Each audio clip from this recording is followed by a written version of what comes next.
appreciate that. Aarin and I gave this presentation in Indianapolis at StormCon last year, a more abbreviated version. So we've got the more extended version today for you. So green infrastructure as stormwater runoff mitigation is certainly gaining popularity in our municipalities, not only for its stormwater benefits, but also for the co-benefits that they provide, increased property value and other health aspects. But the question that I'm interested in is, where does the urban forest system fit into green infrastructure, and how do we convey these stormwater benefits to the engineers who design these and manage them in a meaningful way that they like to receive information. Engineers love numbers, and talking with engineers, asking about urban forests and stormwater mitigation, their big complaint was, hey, we don't have any numbers. We can't quantify this stuff. So what we've done is we've compiled some of the current research, quantifying some of these benefits regarding urban forest systems and stormwater mitigation. So we're going to show a little bit of some of the research that we have uncovered. So just to start out, when we talk about systems, systems include not only the canopy cover, the ground cover, and the soil or the below ground profile. And all of these components work together. So in a forested environment prior to development, tree canopy cover intercepts rainfall. It reduces rainfall intensity, and any water that drips off then is captured by ground cover, infiltrated into the soil, where it is either stored or moves down deeper into the groundwater and moves laterally by gravity through the subsurface. And then once the pore space in the soil fills up, then water then runs off above ground. So that's typically how the forested system works. If I can advance this. But typically in our urban environments, at least here in the southeast, we typically remove the tree canopy cover, remove any ground cover that we have, and in many cases remove the permeable soil, topsoil. So at least here in the southeast, we're left with this dense clayey subsoil, which we further compact and pave over to reduce infiltration, and that's soil's capacity to store and infiltrate water.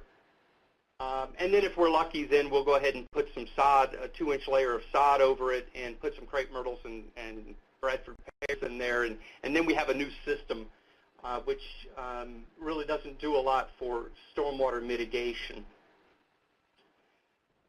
There was a study done in 2011 in the Piedmont of North Carolina that compared a couple of small watersheds, a forested watershed and an urban watershed.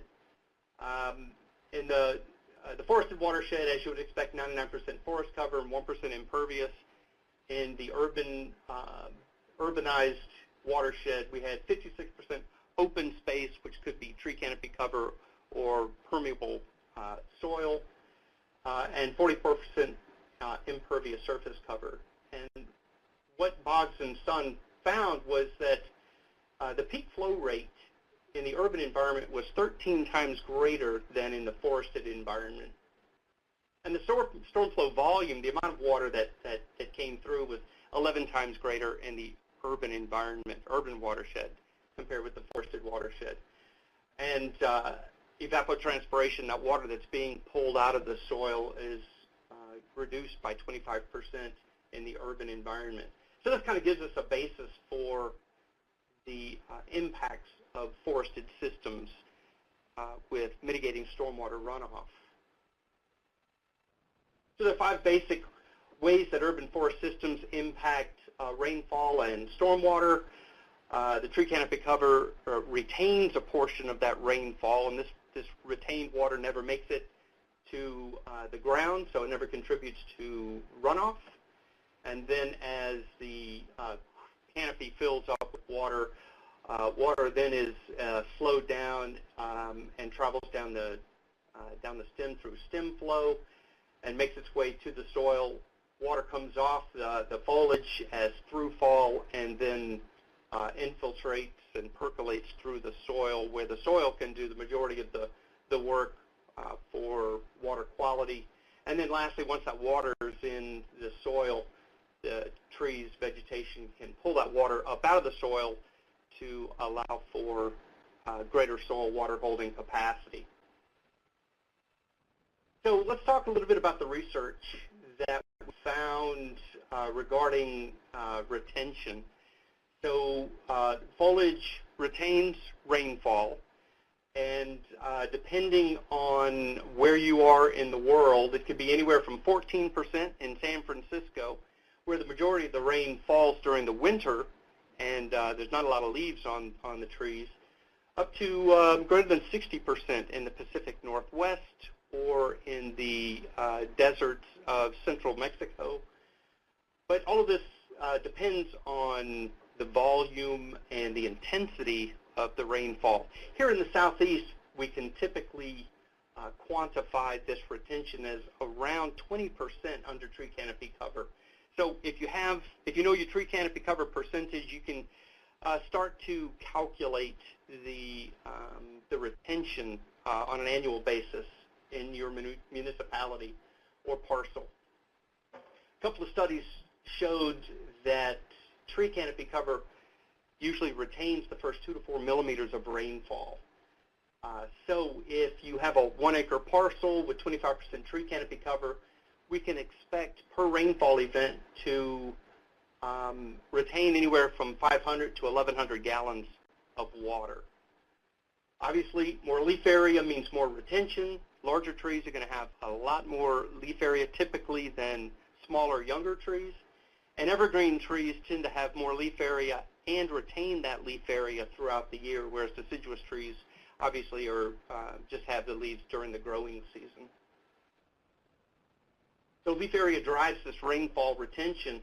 I wanted to share with you a couple of terms introduced by Richard Keim in his work in the Pacific Northwest. He talks about static storage and dynamic storage.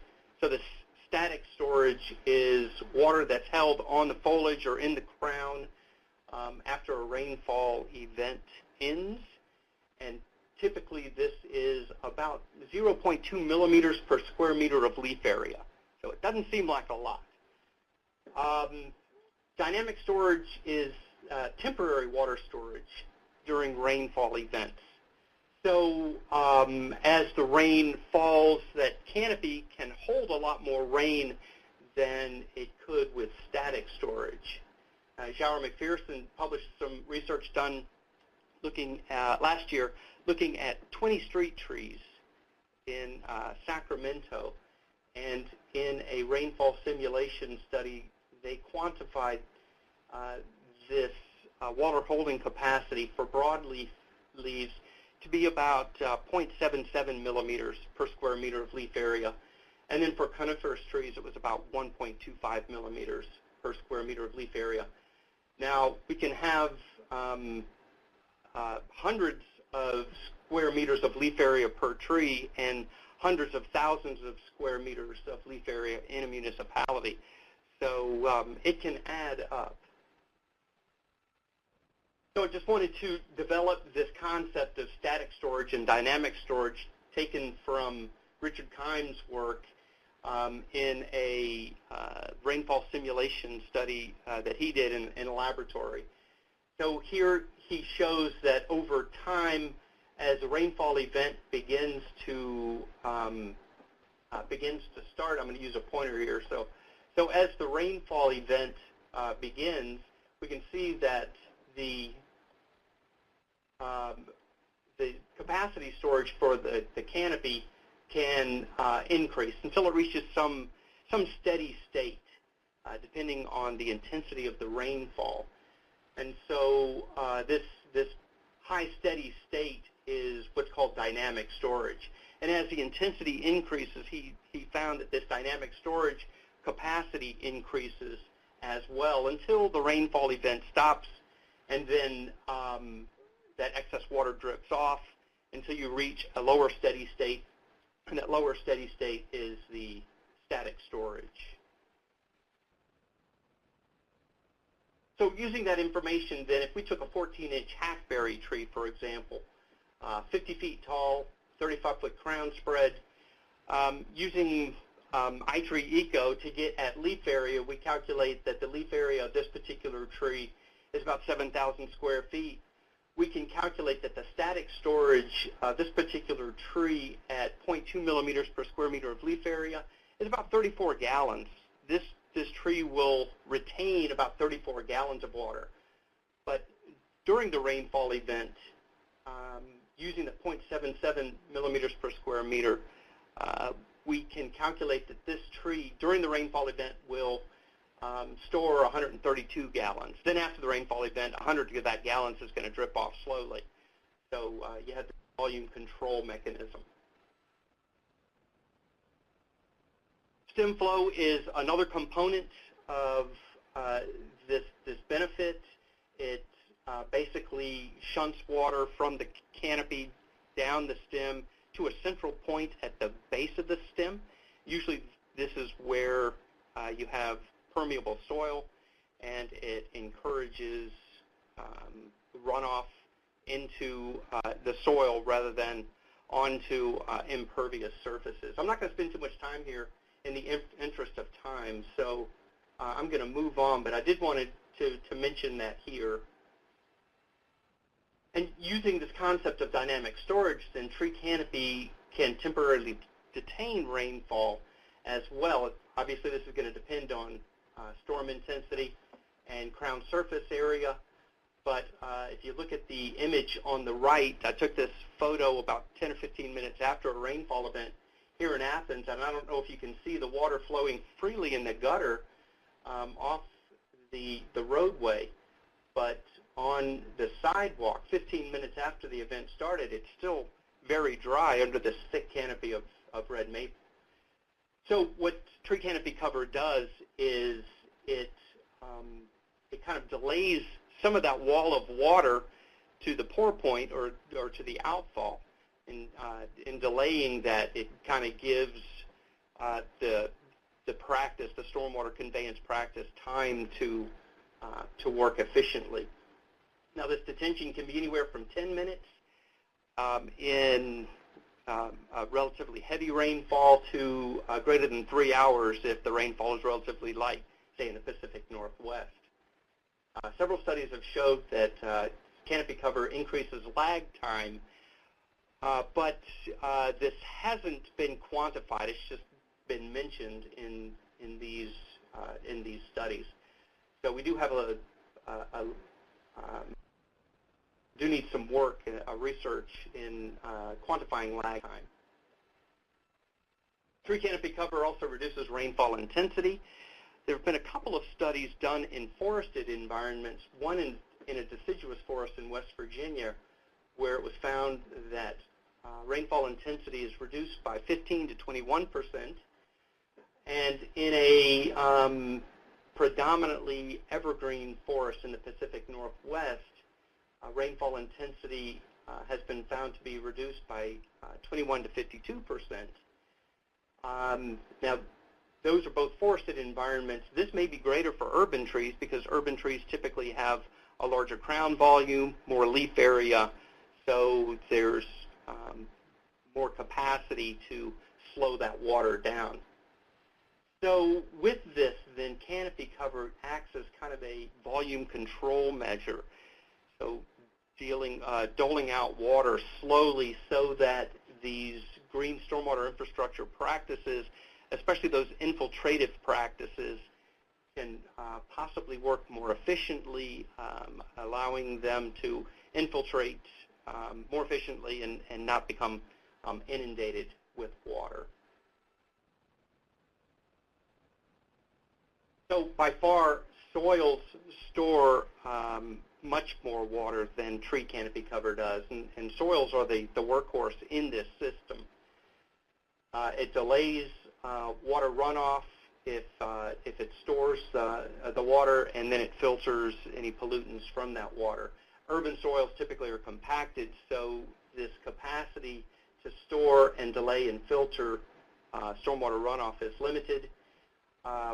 Research has shown that tree roots do penetrate or can penetrate compacted soil if there's adequate soil moisture. So with tree roots, then we can increase capacity for infiltration. I was able to find one study looking at infiltration under tree canopy cover in an urban environment on a college campus in Iran that showed that under tree canopy cover, 69 to 354% of water volume of water is infiltrated more abundantly under canopy cover than away from canopy cover. And they also found that infiltration rates increased by up to 800% in clay loam soils under tree canopy cover. Now, with sandy loam soils, it was only 12% increase in infiltration rates because there's already large pore space. But they attributed this infiltration capacity, this increased volume and rate to an abundance of root mass under canopy cover compared to away from tree canopy cover. So the implication here is if we have green space in our urban environments with tree canopy cover, then perhaps we can infiltrate more stormwater if we use that green space as a stormwater practice rather than just keeping it as grass or some other non-tree system. And then the last thing I wanted to talk about was transpiration. So transpiration allows for more storage capacity, water storage capacity in the soil. Trees wick the water out of the soil and increase holding capacity in the macropores. This is highly dependent on environmental factors, soil, water volume, and species. So we found two studies in China that looked at transpiration rates of urban trees, and we found that, and both of them, these were two separate studies, both of them found that roughly the transpiration rate of trees in the urban environment is about 1.5 millimeters of water per day per square meter of canopy cover. So again, if you know your canopy cover percentage, then you can start to quantify the amount of water that's being drawn up out of the soil, and that soil then is able to hold more water. In a couple of U.S. studies, it was found that soil water or water is being transpired at a rate of 0.1 to 2.6 millimeters per day per square meter of leaf area. So again, if we go back to our 14-inch hackberry tree that has 7,000 square feet of leaf area, using this 0.3 to 2.6 millimeters per square meter per day, then we can estimate that that particular tree is transpiring 52 to 450 gallons of water per day underneath that tree.